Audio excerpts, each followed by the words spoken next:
মৃত ব্যক্তিরা কিভাবে বুঝতে পারে যে সে মারা গিয়েছে? একজন মৃত ব্যক্তি কিন্তু প্রথমে বুঝতে পারে না যে সে মারা গিয়েছে। মৃত ব্যক্তির মৃত্যুর পর সর্বপ্রথম যে আওয়াজটি শুনতে পায় তা হচ্ছে ইন্না লিল্লাহি ওয়া ইন্না ইলাইহি রাজিউন।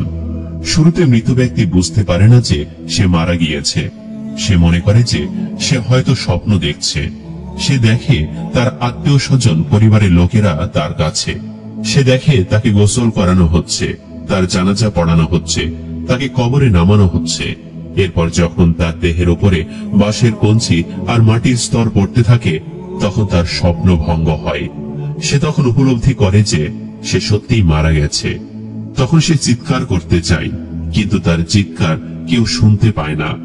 যখন তাকে দাফন করে সবাই তাকে একা কবরে রেখে ফিরে যায়, তখন আল্লাহ তাআলা তার আত্মাকে পুনরায় তার দেহে ফিরিয়ে দেন আর সে জেগে ওঠে।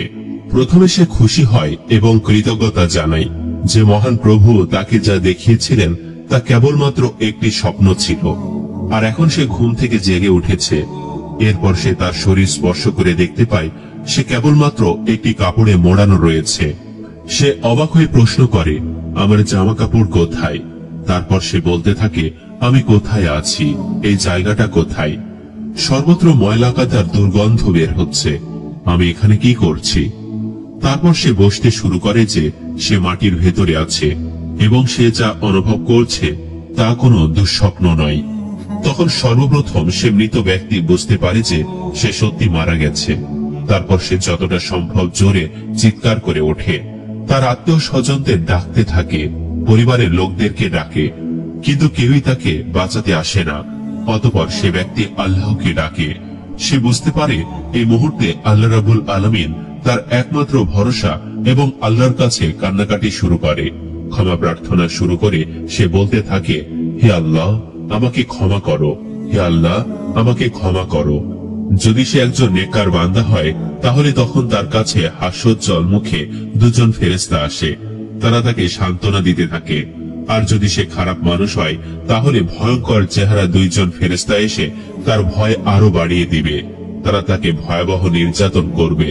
তার উপর কবরের আযাব শুরু হয়ে যাবে। কবরের আযাব সম্পর্কে হাদিস থেকে জানা যায়, কাফের, মুনাফিক ও পাপিষ্ঠ ব্যক্তিদের যখন কবরে জিজ্ঞাসা করা হবে, ওই ব্যক্তির ব্যাপারে তুমি কি জানো? সে বলবে, আমি কিছুই জানি না।